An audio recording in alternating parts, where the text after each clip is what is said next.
Football is right around the corner. Recruiting is every day. We will get after both right here at the Voice of College Football for the next 60 with Cam Underwood from State of the U. Get on over to State of the U. We are about 10 days out, so this is the time to lock in, become an expert. Check out their work each and every day. Am I off by a day or two? 9 days out. Yeah.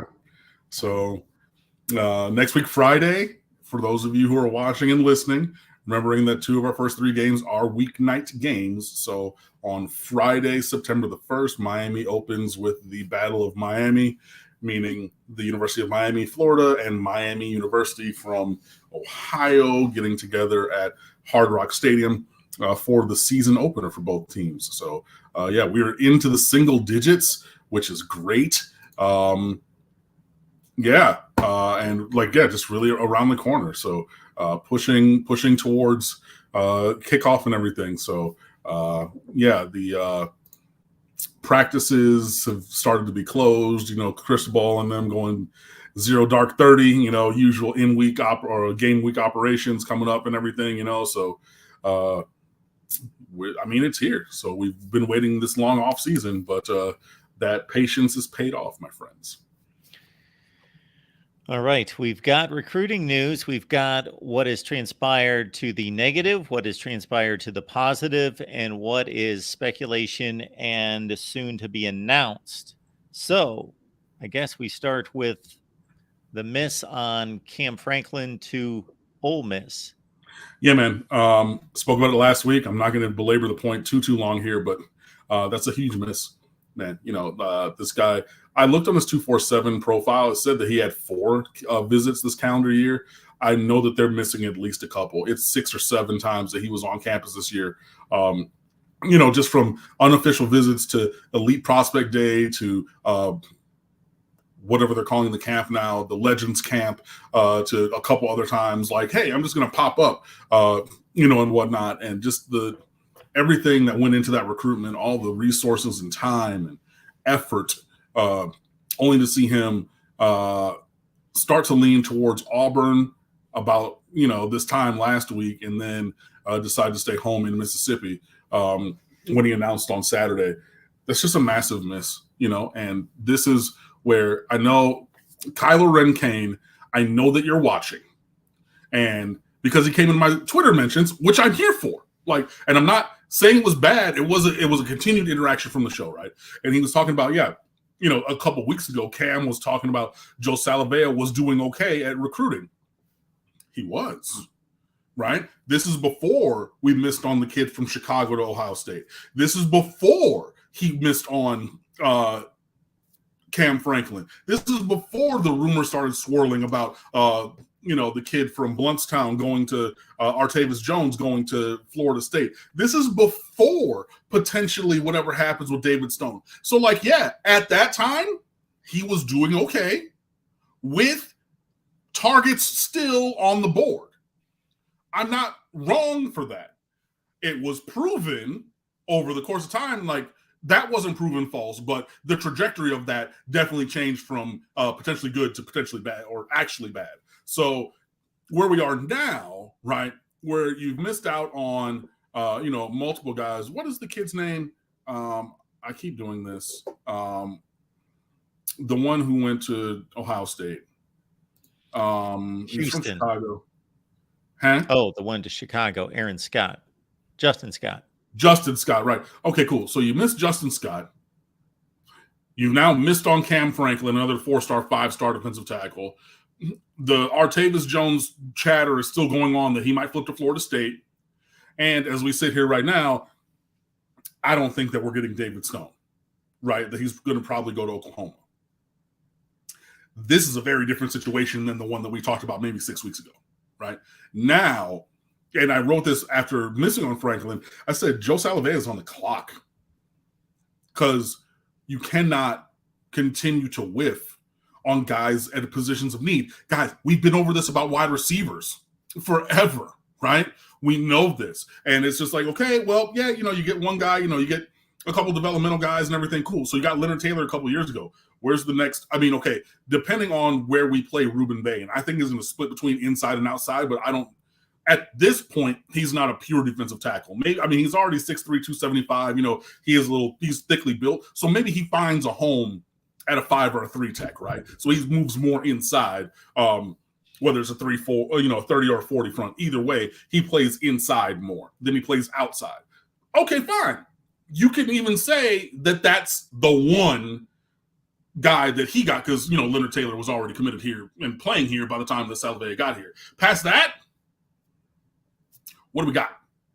And at this point, the answer is nothing or almost nothing, potentially going to nothing if you lose Artavis Jones to Florida State. And that's really troubling because we need to get guys up front in this class. I've talked about it before. Last year, it was stacking blue chip numbers on offensive line with, getting a decent number on the defensive line and flipping it this year where you need to stack numbers on the defensive line and numbers of blue chippers. And we're simply not doing that. And it's not on the edge either, because if I go to the commits, you have, Artavis Jones, but who knows if he's going to stay in this class, but Marquise Lightfoot, Elias Rudolph at defensive end, both of those guys. Is there another one that I'm missing? Shaver's linebacker, but he can, be inside, outside. But yeah, you have a couple guys at defensive end already where you're like, okay, cool. I got 2 blue chips. If I keep fighting for another 1 or 2 blue chips, I can make that class work. And I think that's a really good class, right? Defensive tackle, Dalen Russell from Columbus, I think he's just a guy. At the college level, I think he's maybe just a guy plus. I think he's a depth and rotation player, which you need, but I don't think he's a superstar, right? So unless he's the superstar that, I don't think that he is, you're potentially sitting on 0 from the defensive tackle position. So that's now to Kyler Wren's point where, maybe he was extrapolating out in a negative way from before some of these moves happened that I was kind of giving Joe Salavea a potential chance with. Yeah, we are continuing to whiff on big dudes close to the football on the defensive side, and that's all on Joe Salavea. And I know people were talking about, Jason Taylor was actually the one who was recruiting Cam Franklin, not even Joe Salavea as the primary recruiter. That's a bigger negative on Joe than it is anything else. If you're trying to, that gives him cover. Then why the fuck are you not? Whatever. Why the fuck are you not being the number 1 recruiter of a position of your position, right? I know that you got Hall of Fame defensive end Jason Taylor here also coaching defensive ends, but you're the guy at defensive tackle. Why are you outsourcing that, right? Why are you having these things? We talked about this with previous staffs where they would have to bring in defensive coaches to try to get some of these 5-star wide receivers because the wide receivers coaches and everything, they didn't have the relationships to make it shake.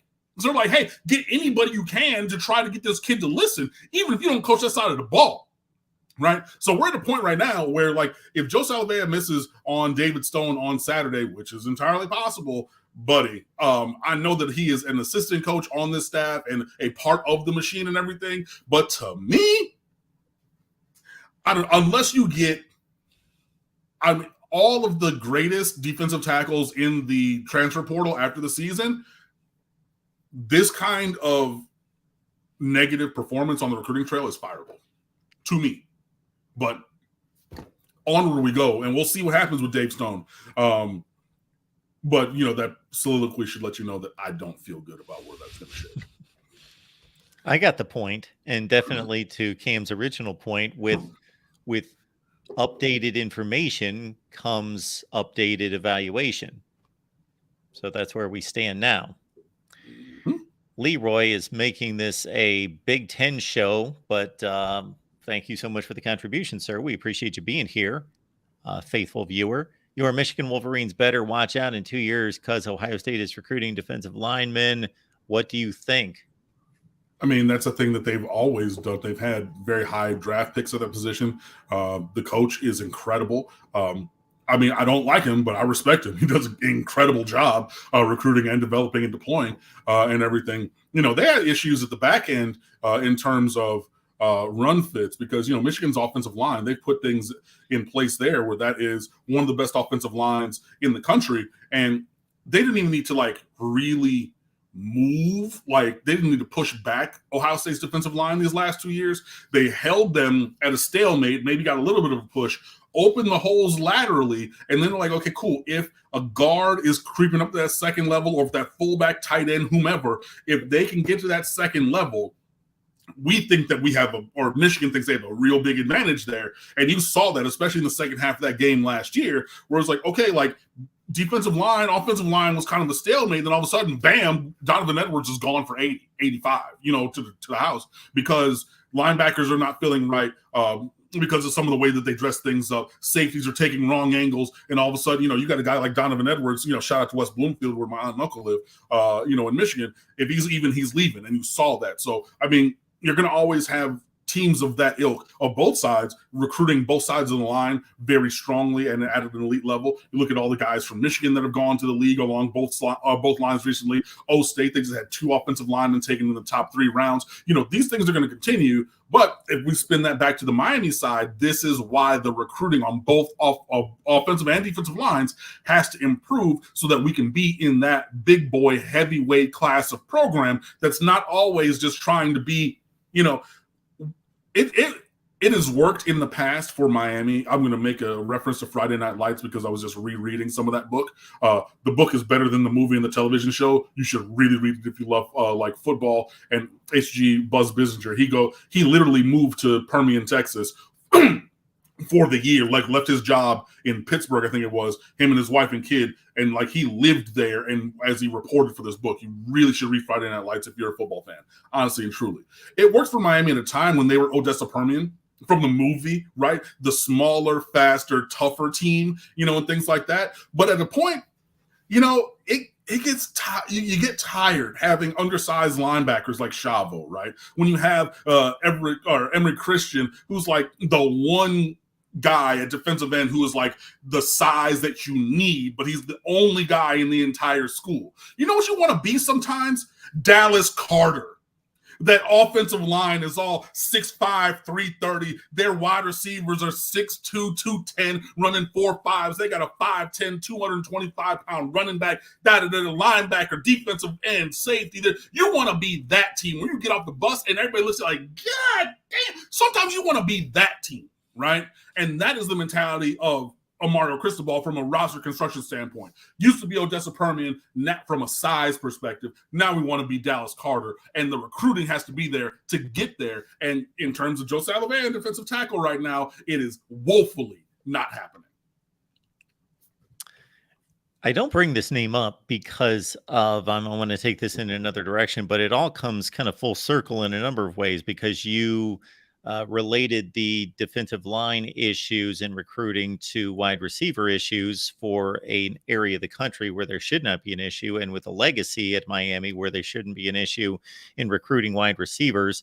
And because we had our Ohio State discussion here earlier today, and Carnell Tate, of course, from Bradenton, Florida, I don't know if he was ever close to making that decision to Miami, but they are just raving about him in practice. They were making comments, Ryan Day, that he's further along than Marv Harrison was at the same stage.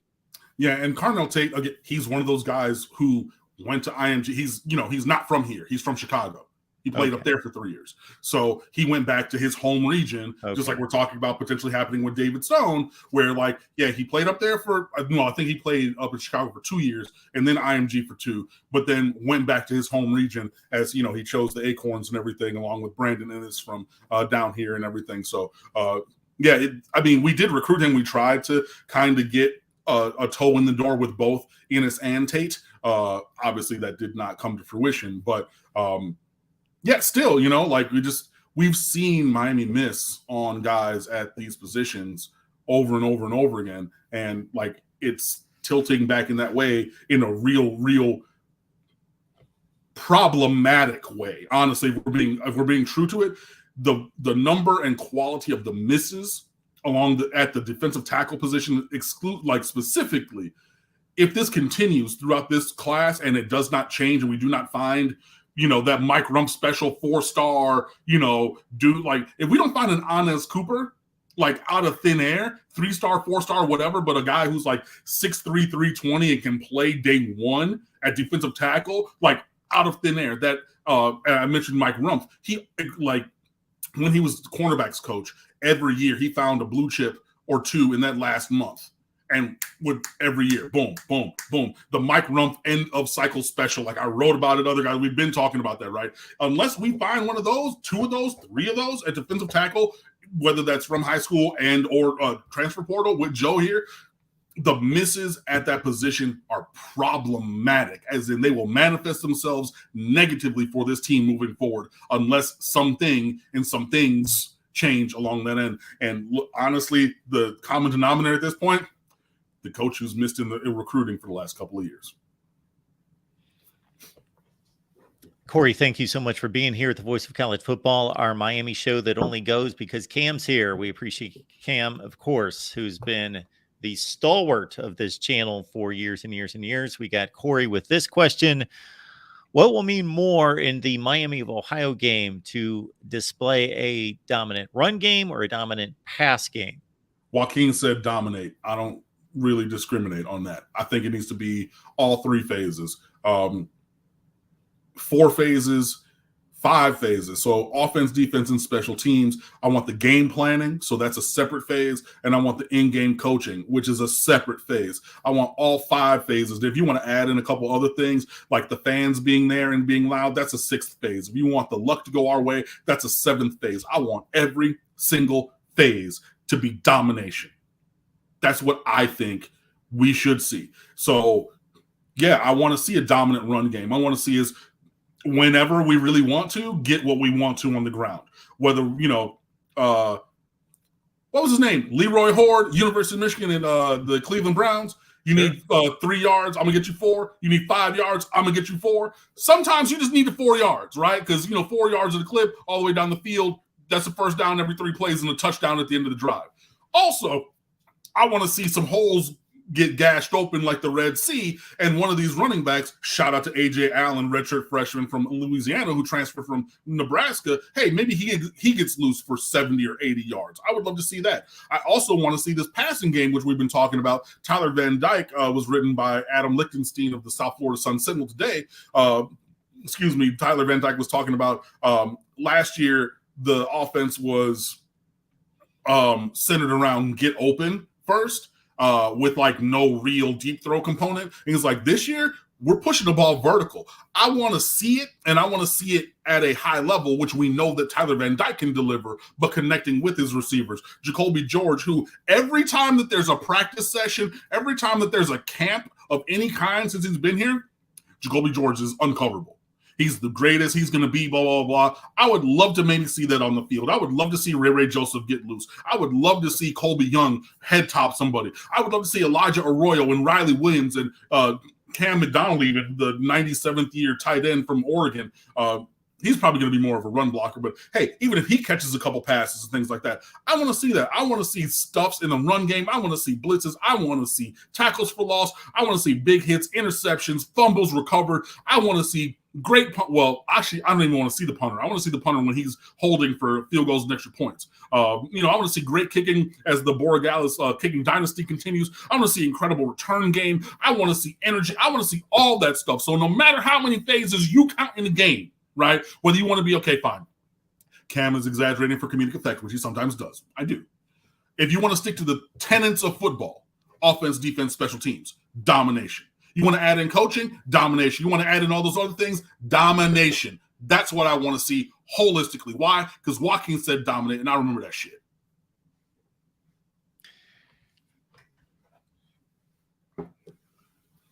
Not to put a negative spin to this, but this holds true for any team that's a substantial favorite in week 1. There is, and I'll see if you agree with this, there is more to be taken from an outing like this to the negative than to the positive. Meaning if Miami is all of that in week 1 against Miami of Ohio, this is a likely 500 team in the MAC, then that will be great. Those will be good indicators that things are on the right track, great performance. That's what we expect to see. Let's say it's a 45-10 game. versus, okay, but it was against Miami of Ohio, versus if there are struggles and shortcomings, then there's more to take away from that is most likely legitimate than to the positive end because of the opponent. I will put this to you exactly from last year. After Miami only beat Southern Miss 30-7, that's when I wrote that there was a problem with the lack of explosivity on offense. I said that was, that's when I wrote that piece, and everybody told me it's too small a sample size and all those things, right? But after that close win, right, which was closer than it should have been because they ran an offense that we weren't prepared for. Southern Miss, really, bro? I mean, I know they're scholarship players, but come on, right? So after that, then Spidey senses started tingling. I know Inside the U wrote some stuff. I know Sun Sentinel, Miami Herald, myself, I know that a bunch of different people wrote a couple things that were like, yeah, Miami won, but, right? And again, that was a 23-point win that didn't even feel like it was a 3-touchdown win because it really wasn't for much of the game. You know what I mean? So to your point, yeah, if there's a similar struggle this year with a similar level kind of a team in, Miami, Ohio versus Southern Miss, I know it's the opener versus the second game, but if the, performance that we see is similar, then I think that, I don't know what exactly the questions will be because it will be based upon the performance, but I think there will be more questions that could be asked, especially ahead of a week 2 game against Texas A&M, coming down the pipe real quick. Chi-Town Kane is here. Always like to see you here. Thanks for your contribution as well. Would you want to see Jason Taylor be the entire defensive line coach? And do you think Coach Beard is finally the answer for South Florida wide out recruiting? Well, if Jason Taylor is the entire D-line coach, that means we're down to 9 assistants, so we have an extra spot. So where are you going to use that 10th assistant, right? Safeties and corners, because Jamil Adai handles the entire defensive back room. Are you going to go inside backers, outside backers? Just think about the allocation of resources. You have a free spot in this scenario. But would I be okay with an NFL Hall of Famer being in charge of the entire room? Yes, absolutely I would. Do I think that Kevin Beard is the answer to South Florida wide receiver recruiting? I don't think that any one person or thing is the answer, but I think that bringing back Kevin Beard is such a big positive along that path because of his history of success, recruiting, developing, and just building the relationships that are needed to go toe-to-toe and get some of these big-time recruits. I think that it has been a big value add and hopefully will continue. Along those lines, if you didn't see it yesterday on his mother's birthday, Malachi Toney from American Heritage committed to Miami. He's a freshman All-American last year. He burst on the scene with a couple touchdowns in the American Heritage televised opener versus St. Peter's, New Jersey, I believe it was. He's a smaller speedster kind of a guy, 5'10", 160, 155 pounds. Again, he's going into his sophomore year of high school. He's a 2026 recruit, so he's more than 2 years away from his early signing day. But this is a kid that has, he oozes 5-star potential. At the end of his, when he develops into a senior, he's among the top receivers in his current, age and grade level for sure. 32 catches, 684 yards and 8 touchdowns, I believe it was, as a freshman with American Heritage. That only, figures to go up. You can play him, in the return game as well. He has incredible ball skills. He's advanced beyond his years. And that's a guy who, I'm fine with getting the early commitment and trying to play defense and keep him all the way through his signing time and everything. But that is a guy who Miami misses on more often than not recently. And even though it is a few years out, I think that's emblematic of the impact that Kevin Beard can have and has had. And now hopefully we're able to spin that forward with, current year recruits and, next year recruits and things like that. But I think that bringing Kevin Beard back is a big step along the path towards fixing what has ailed Miami in terms of wide receiver recruiting. And hopefully we just continue to go up from there. Ken Sun, what's up, man? How we doing? It was brought up in the chat by LFG that Joe Salavea was the defensive line coach for Washington State when they played Miami in the Sun Bowl. Sounds about right. I didn't know that. Yeah. Also, somebody's asking if Cormani McClain would start for this team. Probably. I mean, that was the goal, right? And that was the goal to bring him in and have him, play major, I mean, when we talk major snaps, we're talking 400 or more snaps on defense. So, the goal was to bring him in early, have him develop his game a little bit and body because he's rail thin. But, when he was committed to and supposed to sign with Miami before, all the shenanigans started. Yeah. And even with the Brown brothers, Damari and Devontae, even with, these other guys on the roster, Cormani McClain is the kind of talent that we absolutely need and would have played. Or, I mean, like, he's 6'2.5". I know he's only 173 pounds or whatever. I mean, he's rail thin, but like, that's a guy that you throw into the fire and, you harden into steel from day one. But yeah, I think that even if it wasn't from day one, I think Cormani McClain easily would have been the most talented player in that room, and he would have started in through his freshman year had he come to Miami. But he didn't, so enjoy the losses. And we did not, in our recruiting roundup there, get to the Zaquan Patterson decision coming up on Saturday. And Chi-Town's also asking about Booker Pickett. Booker Pickett, that was a guy who was asked about last week. He's a defensive end legacy from Tampa. So that's a guy that's on the radar still. Again, he's a blue chip defensive end that we're looking at. So that's a known name. Chi-Town Kane, very astute of you to bring him to the fore again. But yeah, we talked about him a little bit last week before. I want to say Zaquan Patterson coming down to the wire here. He is committing somewhere. So let me not get you guys wrong information. He is scheduled commits. Let's be sure. Saturday at just after noon, 12:05 is when Zaquan Patterson is scheduled to commit. And then David Stone at 1:00. So that little 90 minutes, because they're not going to commit on time for their listed times, but that little 90-minute window right there is going to be impactful for Miami. So, he's taking unofficials to Michigan, Auburn, Florida State, obviously Miami as well. This is a kid who has incredible potential. He plays at Chaminade, 6 foot, 190 pounds, safety who can do it all. And yeah, I mean, and also he's been to Ohio State for visits and things like that. He, is what you want. He's, he's a little bit bigger, but, he's similarly built to like a Cameron Kinchins. Now, I'm not saying that Zaquan Patterson comes in and, in his second year as a first-team All-American, but like you get elite players, hopefully you get elite play from them. You know what I mean? Like this is what we talked about when we got Jaquan Johnson.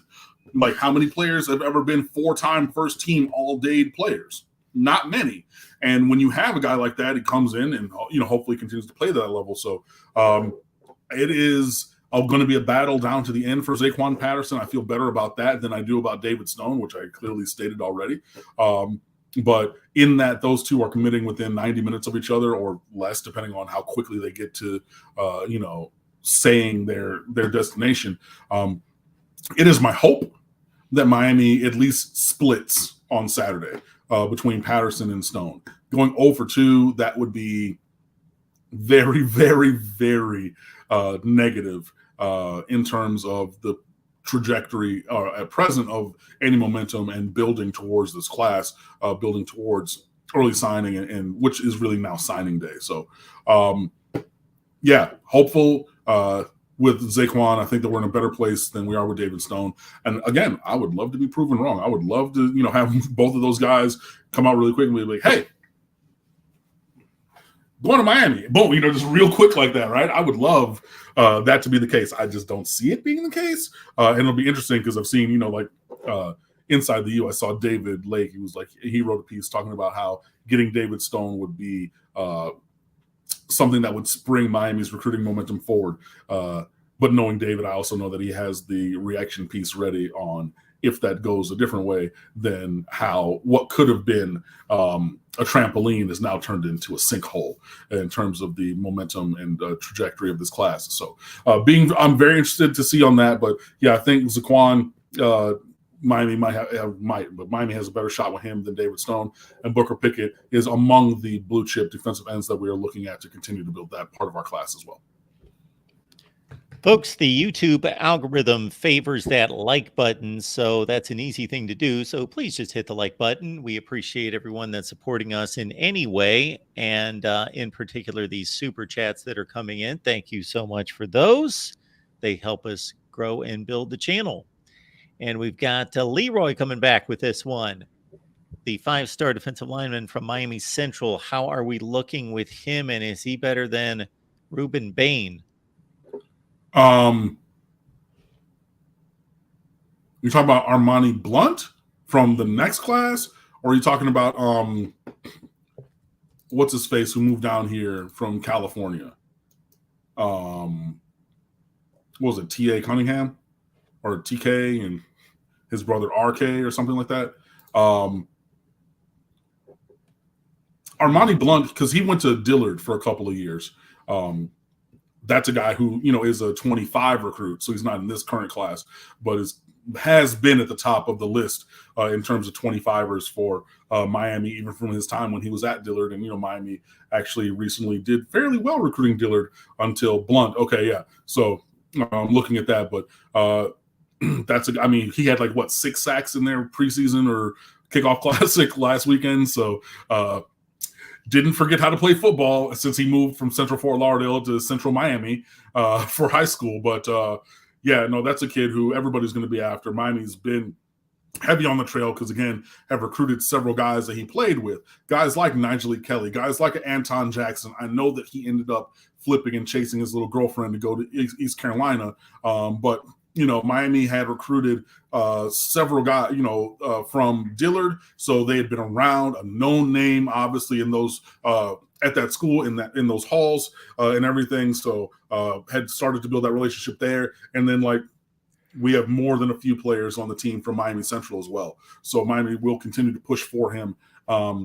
Maybe if we're talking about it in the same way as Cam Franklin from before, it would be wise to we're just going to allocate that player to Jason Taylor. I don't care if he plays inside or outside. Joe, we're gonna have you focus on other guys, and we're just going to have Jason and all of the other staffers who have relationships at Central leverage those relationships in that recruitment. Thanks. Our guy, Devin Ray, is tying together a few comments and questions, and they pretty much all point to discipline, whether that's discipline out of the players on the field or Mario Cristobal not using his timeouts correctly. Will this team be more disciplined than teams of the past to win close games? They will need to be in order to win close games. So I don't know that they will, but I think that it's a requirement to get the result that we're talking about. Will Mario be burning up essential timeouts in the first quarter? Look, I will say this, and maybe you are directing what my workflow will be during this year by tracking this, but I know through the last half of last season, I wrote in the good, the bad, and the ugly more times than a couple that it was good on him for not doing that stupid shit, right? And not just seeing somebody, I'm not saying leave a guy wide open, but if you have an 8-yard split from the right tackle to the number 2 receiver, and it's supposed to be a 6-yard split, right? So a little tighter, but I get spatially things matter. I'm not saying the details don't make a difference, because they do, but also that's not a reason for me to call a timeout. Things like that. I don't think so. But he did do better with that in the last, at least third, if not half of last season. So we'll see. If it comes to pass, however, and I have to choose, when we're burning an essential timeout, I would much rather it be the first quarter than the third.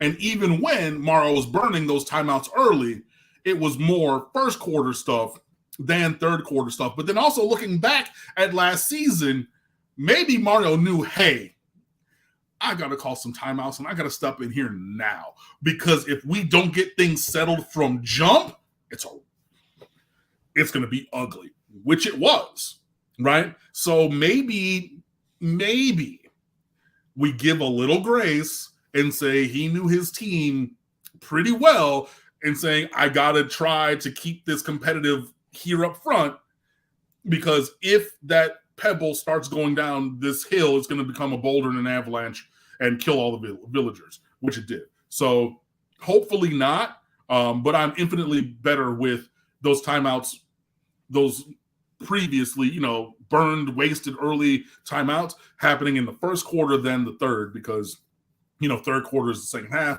and then you're going into the terminal part of the game where you really need those timeouts infinitely more than even in the second quarter, because even if you don't have them in that second quarter going into halftime, you still have a halftime to adjust and a whole second half of game to play. If you do that in the third quarter, that's it. There is no, okay, we're reloading. I mean, unless you go to overtime, but you know what I mean? It's much more injurious in my eyes to do it in the second half versus the first. But in the history that I know of Cristobal, from watching him coach other teams and even being here for a year, he's more apt to do it in the first quarter than the third. But also, in terms of discipline, the team will have to be more disciplined to win close games, because you can't keep, blowing coverages and assignments and things. I know it wasn't last year that this happened, but the lack of discipline, you can even go back. You remember that play in Tallahassee in 2021? I think it was what down was that? 4th down and 14 on the last drive. You remember that one? Where Andrew Parchment from Cypress Bay, who the last time that he made a play on a football field was his junior year in high school, because he's 6'5" and 200 pounds. So he's tall and that's all, right? And this is a kid who bounced around in, Power 5 programs and whatever, because he has the physical build, but he never really put it together. But then that Andrew Parchment caught that ball on 4th and 14. They end up winning that game, right? So if we're looking at lack of discipline, it was not only last year, right, at all, by any stretch of the imagination. But there are things that will need to get better, because that was a close game last year's game, they blew our doors off by 6 touchdowns like we did to them 2 years prior. So I'm not talking about that, but I'm talking about, 2 years ago, that was a close game. And that mistake, that lack of discipline to run the defense appropriately, cost Miami the game. And as things go, hopefully we're able to clean those up, and hopefully that will also impact certain specific games, like that darn North Carolina game, because they beat us 6 of the last 8 times. North Carolina? Because I do, because I looked it up, because we talked about it a couple weeks ago. Bro, but those games have all been close. Even last year with Drake May and everything. He's lighting everybody else up. They're putting up 9 million points against Appalachian State, and then that's a 4-point game, right? But you make a couple plays, you don't make a couple super plays, and all of a sudden you win those games. So that will be required to win those close games. I need to see it before I believe that it's going to happen consistently, though. But it's a great question. Yeah, and certainly concerning timeouts, any of us who know and love football and know how the game's played and how it should be managed and can do a little bit of math in our heads know when timeouts should be called and what should they be preserved for. However, in this case, I'll go along with Cam in regards to having a little bit of grace and seeing when the team is competitive and playing those types of games against quality opponents. Are those timeouts going to be used in the proper schematic way, or logistical way, I should say, more of a logistical concern in terms of when you save and utilize those timeouts versus just trying to build a program, build a team, get them, their heads right, their fundamentals right, and not letting things slip out of their hands early in a game or in a drive. So there is that consideration. For sure. We have had, where did that go? We've had our guy, Casey, mention this a few times, so we'll get this in. Miami fans trolling Florida State for using the portal a lot, but they went from 5-7 to 10 wins and now playoff hype while also currently out recruiting us. If it works, it works. All right. So let me give the full background because like this is a good question because it covers all the bases, but let me give the chapter and verse so everybody understands what we're talking about. David Lake at Inside the U wrote a piece talking about the fact that there's going to be, 7 to potentially like 10 freshmen, true freshmen who play major roles on the Miami Hurricanes football team this year. And at the end of that article, a free article on InsideTheU.com, not a sponsor, could be, but you scroll down and he then spoke about the fact of how Cristobal is developing and deploying players he's recruited versus Florida State, with 16 of their starting 22 players this year on offense and defense are transfer players who've transferred into that program. And the majority of, the guys who even played as freshmen previously under the Norvell regime were then run off for other guys. Stating facts, right? And then, one of the Brendan Simone, one of the Knowles 247 writers, got butthurt about it. And then Andrew Farrelly, who just knows how to throw gasoline on a brush fryer, he did just that and everything. And people have been going back and forth, basically saying, like, why would you go to FSU? Because all they're going to do is like continue to ramp up the portal. And remember, like, Miami was like the first major team to really lean into the portal under Manny Diaz. Wrote about this, talked about it, all this stuff, but then said, hey, we really need to level this and bring our recruiting and development up because we can't keep just having the replacements or a mercenary squad. And the statistics put forward by David Lake are without, or, beyond reproach. Like, he's not lied about anything in saying that, 85% of their starters are transfers. Right. And basically, it's just a different paradigm because Florida State has not really recruited as well as Miami, but they're also leaning into the transfer thing. Now, this year, currently, they do have a higher rated class at this time for the 2024 cycle. True. Yes, indeed. Could that change? Absolutely. And all those kind of things. But, again, if you're looking at what Florida State did, and I do not fault them for this because I would love it if Miami did this. They beat the teams that were on their schedule in front of them. That happened to be a lot of bad teams last year, including Miami. When you look back at it, now looking into the season, you're like, Miami's going to be good. And and simply wasn't the case. Regardless of any of that, though, they went out and handled the business, right? Good for them.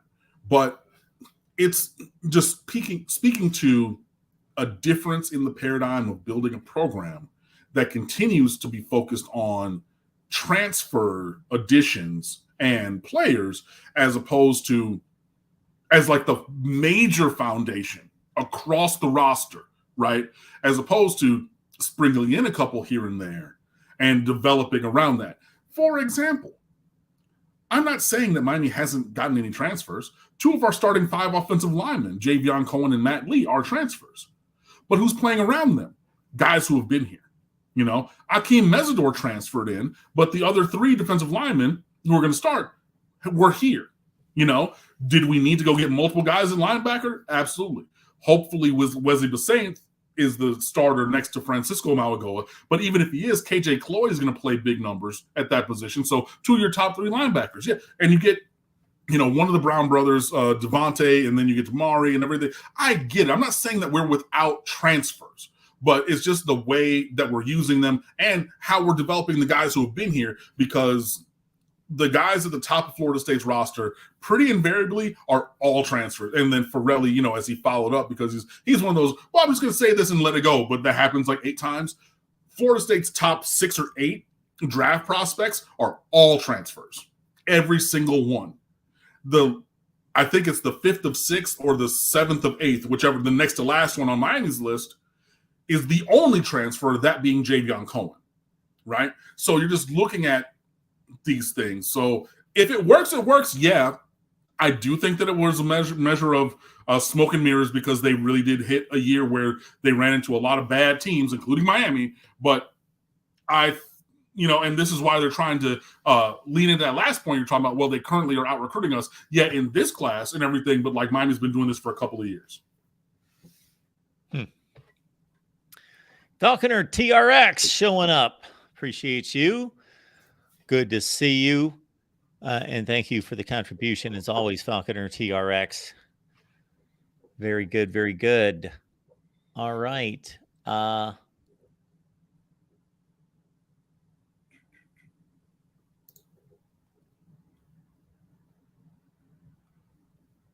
have got to say that I don't have anything else. Is there anything else you think needs to be hit on? I'll do a little Miami of Ohio prep next week and come prepared, and we'll do a little preview there. Not that you folks want to hear a whole lot about the Red Hawks, but we'll dive in a little bit. Yeah. Talent acquisition is the name of the game. Portal High School, winning is winning. You couldn't recruit in person. I mean, okay. All right. But when all of your transfer guys leave, so all these guys at the top of the roster that you brought in, you're going to do that. And again, I've been talking for years. Florida State, now they're doing well in some of these, but Florida State's still playing all these away games in recruiting. And I get that, you're going to get some more transfers is what you're going to do, but isn't that what we were talking about? But talent acquisition is the name of the game, also development. And again, I gave y'all credit and said you beat the teams on the schedule in front of you. I've never said anything else. Like it, love it, or hate it, that's true. You can go back and look at all the videos. I've given the credit where it's due. I say, hey, maybe they beat some bad teams, but the thing that I will never say or controvert is that you beat those bad teams, including Miami, by 6 touchdowns 2 years after we beat y'all by 6 touchdowns. I have not said anything contrary to that. So, hey, and, to the point of you couldn't recruit in person, that was a thing that everybody struggled with in the 2020 class. So, seems a little whataboutism, but. What? The question, in case you're listening to this later, will the 2024 election cycle affect Miami recruiting? I'm sure that there's a way that you could probably make a connection there. I don't even know what's pending in terms of NIL legislation or other kinds of things. It is possible. It could. I don't know that there would be a direct correlation per se, but I don't know. But whichever way it goes, I hope that it affects Miami's recruiting in a positive way, because Lord knows we could use the boost right about now. Let me tell you. Speaking of which, I'll let everyone know that on Thursday, we are going to premiere a video, an interview with Senator Joe Manchin of West Virginia. He has proposed an NIL piece of legislation with Tommy Tuberville. And so we recorded that earlier today, and we're going to release that on Thursday. And I thought he had a reasonable proposal. I did ask him about a few things or challenge 1 or 2 points in it, but seems to have good intent to it, at least. And much of it has to do with protecting the athlete. Okay. So there is that. All right, folks. Appreciate you being here for another week. Cam, what's going on at State of the U? We have most of our position previews up, including my edge preview, where y'all already know I waxed poetic about my guy, Nigel Kelly, taking the leap. So go ahead and check that out. Your Florida college football power rankings just went up today. Craig T. Smith had his Monday musings coming back. So he's already talking about expectaciones. So your expectations and things for this year. DeTavio finished up his summer scheming series last week with the Boston College Eagles. So that's up there.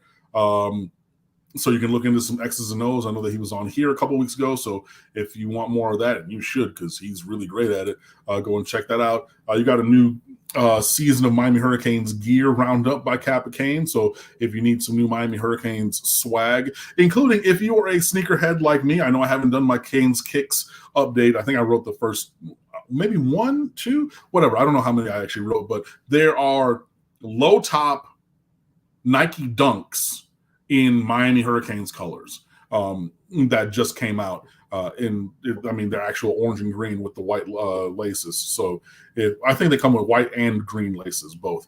But if you are interested in such things, you can go search your outlet of choice to try to procure some of those. So we have all that and everything for game week starts on Monday. I know we're going to be very excited pushing towards next week, Friday. So all that offseason stuff. And again, just a huge shout out to Justin Tattavio, who was the lead back. We ran him like a running back of old with 400 carries this summer as I was endeavoring to transition to the new secret day job. But he did yeoman's work, and you guys should check it out. And we're all of us in there with him. So, be sure that you go and check all of those things out, stateoftheu.com. I need to actually update physically the X or Twitter or whatever and Facebook because Elon killed the APIs. So our articles don't publish on any of those anymore. So I have to manage those, but they'll be up there. And also at Underwood Sports is where you can find me, just like Kylo Ren Kane did last week. If you want to keep the conversation on this or anytime that I talk about Miami Hurricanes sports or anything else going, which would be great. And to Falconer TRX's point, one daughter at BC and one at Miami this year. I mean, hey, that's a blessing to have both of them at great institutions. I know that you guys are going to have a great family reunion Thanksgiving time up in Chestnut Hill to watch the Miami Hurricanes close out the regular season. And, hey, we'll just enjoy the ride along the way, everybody. So as always, like, subscribe to the channel and the video. Thank you so much for watching. Thank you so much for reading, engaging, and just, listening to the words that come out of my mouth. And we'll be here next week to do it all again. Cam, thank you so much for being here to deliver as always. And everyone, we will be back here next Wednesday, God willing, and post game next Friday night after the ball game. We'll see you then.